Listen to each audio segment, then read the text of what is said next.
नमस्कार प्रेक्षकांनो. लग्नानंतर होईलच प्रेम या मालिकेच्या येणाऱ्या भागामध्ये जबरदस्त असा ट्विस्ट येणार आहे.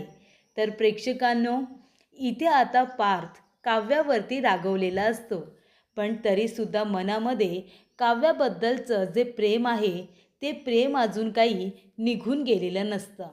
तेव्हा प्रेक्षकांनो, इथे आता पार्थ कितीही वरवर दाखवला असला की तो काव्यावरती रागवलाय, दुखावला गेलाय, पण तरीसुद्धा मनामध्ये प्रेम मात्र तसंच आहे. ते पुन्हा एकदा आपल्याला एका प्रसंगावरून दिसून येतं.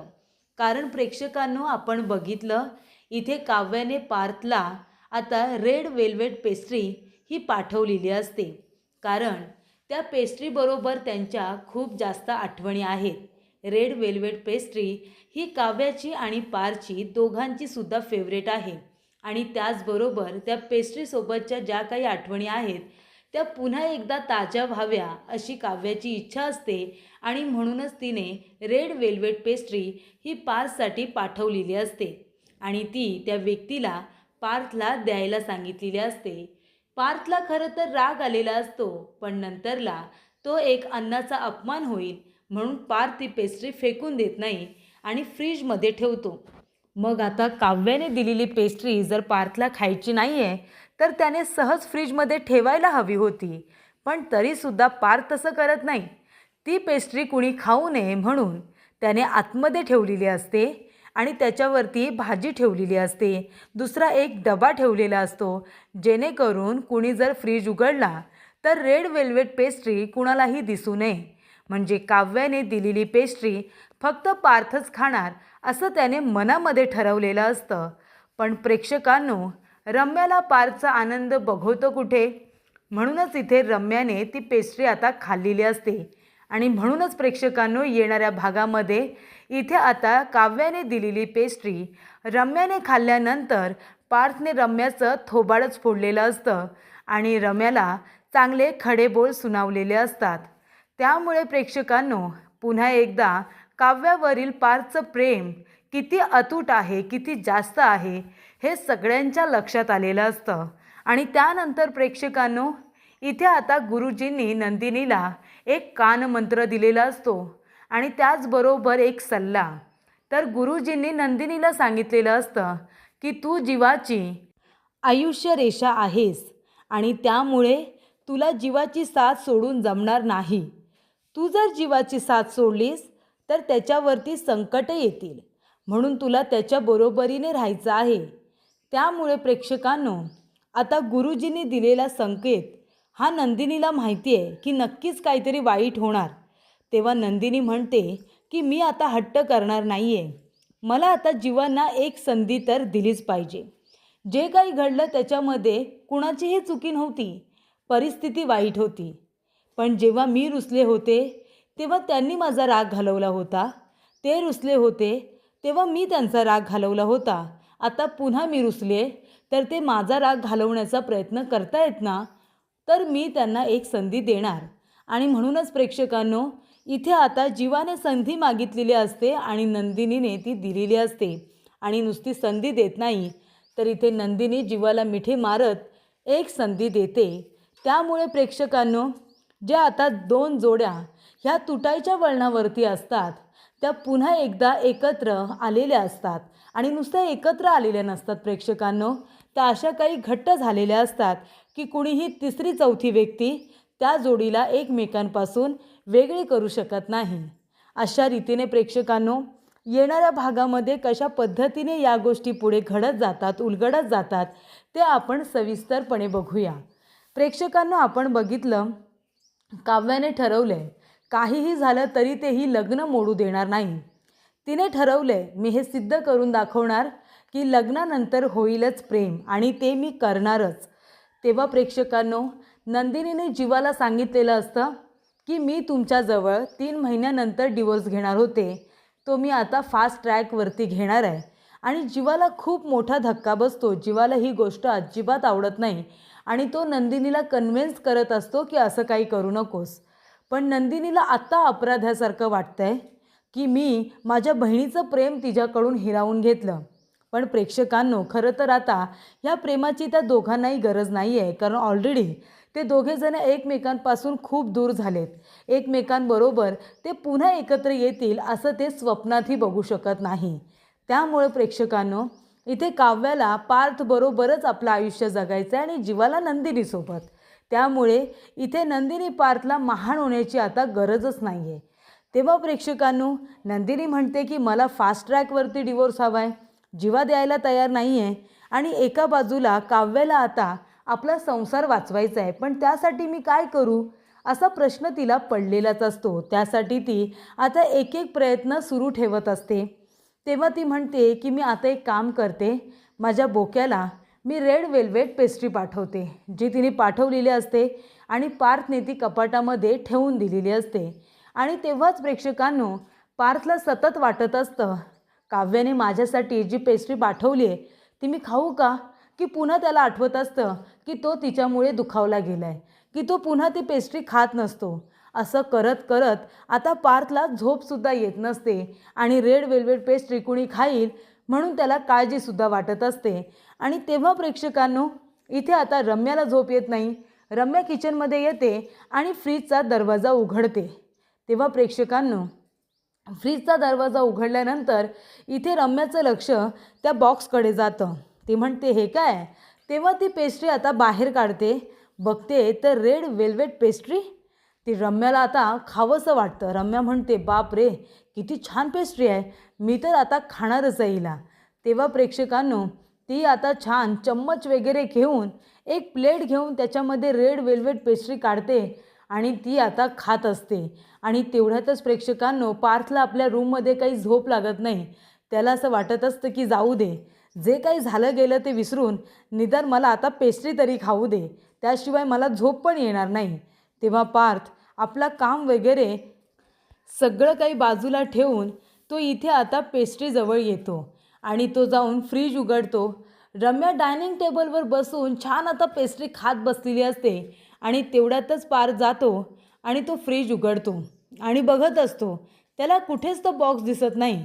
तेव्हा रम्या म्हणत असते, पार्थ काय शोधतोयस? पार्थ म्हणतो नाही, काही नाही, पाणी प्यायला आलो आहे. ती म्हणते ये ना इकडे ये, पेस्ट्री खा. तेव्हा पार्थ म्हणतो कुठली पेस्ट्री, कुठून आणलीस तू? तेव्हा काव्या म्हणते अरे असं काय करतोयस, फ्रीजमध्ये होती ना, आणली असेल मामाने वगैरे, मी खाते त्यातली पेस्ट्री, तू खातोयस का? तेव्हा इथे पार्थ म्हणतो रम्या, तू फ्रीजमध्ये ठेवलेली रेड वेल्वेट पेस्ट्री खातेस? तेव्हा रम्या म्हणते हो का, काय झालं, तुला हवी असेल तर तू पण खा ना. तेव्हा पार्थ म्हणतो रम्या, हे तू चांगलं केलेलं नाही आहेस, काय गरज होती त्या पेस्ट्रीला हात लावायची, ती माझी पेस्ट्री होती. तेव्हा इथे पार्थ इतका चिडलेला असतो की सगळेजण उठतात, जागे होतात आणि बाहेर येऊन बघतात झालं काय. तेव्हा रम्या म्हणते पार्थ, अरे एवढं चिडायला काय झालं? तेव्हा पार्थ म्हणतो चिडू नाही तर काय करू, काव्याने माझ्यासाठी पाठवलेली रेड वेल्वेट पेस्ट्री तुला खायची काही गरज नव्हती, तुला कळत नाही का गं? दुसऱ्याची वस्तू खाण्याच्या आधी, दुसऱ्याचा पदार्थ खाण्याच्या आधी त्याला निदान विचारायचं असतं, एवढे साधे मॅनर्स नाही आहेत तुला? फ्रीजमध्ये गोष्ट दिसली म्हणून ती आपली समजून खायची, याला मॅनर्स म्हणतात? तेव्हा इथे रम्याला खूप वाईट वाटतं. रम्या म्हणते पार्थ, तुला जर ही पेस्ट्री हवी असेल तर मी दुसरी ऑर्डर करते. पार्थ म्हणतो तू ऑर्डर केलेली पेस्ट्री मला खायची नव्हती, ही काव्याने माझ्यासाठी ऑर्डर केलेली पेस्ट्री होती, ती तुला खायची काय गरज होती रम्या? तेव्हा रम्या म्हणते पार्थ गप्प बस, ही फडतूस पेस्ट्री जी मी खाल्ली आहे ना, मला माहितीसुद्धा नव्हतं ती काव्याने पाठवली आहे, घे ही अशी पेस्ट्री मी डस्टबिनमध्ये टाकेन, मला जर आधी माहिती असतं ना तर मी डस्टबिनमध्ये टाकली असती. तेव्हा इथे पार्थला इतका राग येतो, कारण रम्याने इथे पेस्ट्रीचा तर अपमान केलेलाच असतो, काव्याचा सुद्धा अपमान केलेला असतो. आणि त्यामुळे प्रेक्षकांनो, इथे पार्थने आता जोरदार रम्याच्या थोबाडीत दिलेली असते आणि तो म्हणतो की काव्याने दिले म्हणून ती पेस्ट्री तू डस्टबिनमध्ये टाकशील, इतका तिरस्कार आहे तुला काव्याबद्दल, काय गरज नाही आहे तुला इतका तिरस्कार करायचा, कारण तुझा आणि काव्याचा काही संबंध नाही आहे, कळलं तुला? तेव्हा प्रेक्षकांनो, इथे आता रम्याच्या पार्थने थोबाडीत दिलेली असते, कारण त्याने काव्याने दिलेली पेस्ट्री ही खाऊन बघितलेली सुद्धा नसते आणि रम्याने त्यातली अर्धी पेस्ट्री खाल्लेली असते. तेव्हा प्रेक्षकांनो, इथे आता पार्थला इतका राग येतो की तो रम्याच्या थोबाडीत देतो, कारण ती काव्याचा अपमान करते. त्यामुळे सगळेजण पार्थकडे बघत बसतात की पार्थचं काव्यावरती इतकं प्रेम आहे, जर तिच्या विरोधात कुणी वाईट बोललं तर तो त्या व्यक्तीवर हात उगारू शकतो. तेव्हा इथे रम्याचं थोबाड फोडल्यानंतर ती तर रडायला लागतेच आणि वसुंधराला सुद्धा राग येतो. पण त्यानंतर प्रेक्षकांनो, इथे आता सगळ्यांना एक गोष्ट कळलेली असते की पार्थ आणि काव्या एकत्र येऊ शकतात. पण त्यासाठी काव्याला आता मेहनत घ्यावी लागणार असते आणि ती मेहनत काव्या घ्यायला तयार असते. त्यानंतर प्रेक्षकांनो, एका बाजूला जीवा आणि नंदिनी यांना एकत्र तर राहायचं आहे, पण नंदिनीच्या मनामध्ये गिल्ट आहे की तिच्यामुळे तिची बहीण आणि जीवा एकत्र नाही आलेत. आणि इथे जीवाला आता नंदिनी त्याच्या आयुष्यामध्ये हवी आहे, पण नंदिनीला डिवोर्स हवा आहे ही गोष्ट गुरुजींना समजलेली असते. तेव्हा गुरुजी आता नंदिनीला भेटतात. नंदिनी त्यांचा आशीर्वाद वगैरे घेते. तेव्हा गुरुजी म्हणतात, नंदिनी काय चाललंय तुझं? नंदिनी म्हणते, काही नाही गुरुजी, तुम्ही जो काही संकेत दिला होता तो खरा झाला. आमच्या चौघांच्याही आयुष्यामध्ये खूप मोठं वादळ आलं. तेव्हा गुरुजी म्हणतात, मग त्याच्यामधून तू आता काय शिकली? तेव्हा नंदिनी म्हणते, मी आता काय शिकले म्हणजे मी आता जीवांना डिवोर्स देते, ते सुद्धा लवकरात लवकर. जे लोक एकमेकांवरती प्रेम करतात ते एकत्र आलेच पाहिजे ना. तेव्हा गुरुजी म्हणतात, आणि तुला काय वाटतं, काव्या पार्थला डिवोर्स देऊन जीवाबरोबर लग्न करेल आणि जीवा काव्याबरोबर लग्न करेल असं वाटलंच कसं तुला? काव्या कधीही पार्थला सोडणार नाही, कारण ती पार्थच्या प्रेमात आहे आणि त्यामुळे आता कुणीही कुणाला सोडून कुणाचं भलं होणार नाही आहे. उलट जो एकटा राहील तो कुढत राहील. आणि महत्त्वाची गोष्ट म्हणजे जीवाला तुला सोडायचं नाही आहे नंदिनी. तेव्हा प्रेक्षकांनो, नंदिनी म्हणते, गुरुजी काय करू मी? सत्य समजल्यानंतर मला त्यांच्यासोबत राहणं अशक्य आहे. गुरुजी म्हणतात, पण तुला आता तिथे राहावंच लागेल. नियतीच्या मनामध्ये होतं की तुमच्या दोघांचं लग्न व्हावं आणि ते झालं. सत्य आता समोर आलं म्हणून. कदाचित ती व्यक्ती कोणी दुसरी असती तर तरीसुद्धा तू जीवाला सोडलं असतंस का? तुला माहिती होतं ना की कुणीतरी त्यांच्या आयुष्यामध्ये व्यक्ती होती, तरीसुद्धा तू राहत होतीस, त्याच्यावरती प्रेमही केलंस. मग ती व्यक्ती तुझी बहीण आहे हे समजल्यानंतर तुझं प्रेम अचानकपणे कमी झालं का? तेव्हा गुरुजी म्हणतात, नंदिनी तुला महत्त्वाची गोष्ट सांगतो. जीवाला सोडून तू त्याला संकटामध्ये टाकतेस, कारण तू त्याची आयुष्यरेषा आहेस. जीवा खूपच जास्त इमोशनल व्यक्ती आहे. तू जर त्याच्या आयुष्यामधून गेलीस तर त्याला जगणं अशक्य होईल आणि त्याच्यावरती कुठलं तरी संकट येईल. त्यामुळे माझा सल्ला ऐकलास तर तू त्याला एक संधी दे.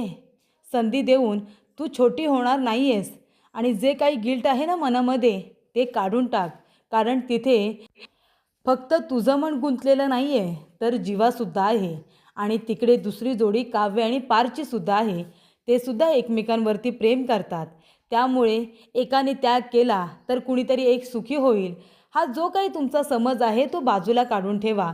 तसं काही होणार नाही आहे, कारण जर परिस्थिती अशी होती की जीवा आणि काव्या अजूनही एकमेकांवरती प्रेम करत असते आणि जर हा त्याग केला असता तर त्याचा काहीतरी अर्थ तरी लागला असता. पण इथे आता गोष्टी उलट्या आहेत. आता आधी तुम्ही त्या लोकांवरती इतकं प्रेम केलं की ते आपापसातलं प्रेम विसरून गेलेत आणि तुमच्यावरती जीवापाड प्रेम करायला लागलेत. त्यामुळे जे काही आहे ते विसरून जा.